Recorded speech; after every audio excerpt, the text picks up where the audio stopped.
I got this water fountain not long ago, and I wanted to place a quick review because it really is cute for a little water fountain.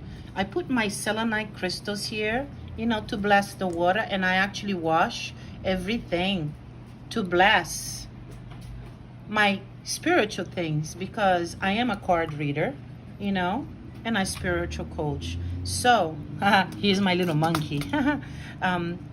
This water fountain is very pretty. It's very easy to set up. I put some river waters. I put some different things and I bless it. And then I keep this water. I actually use spring or mineral water, right? Because there's too much chemical, too much stuff in a faucet water. So, and then I put them over here to dry, right? And that's what I do. All my crystals, they go here and then they go here. So there you have it.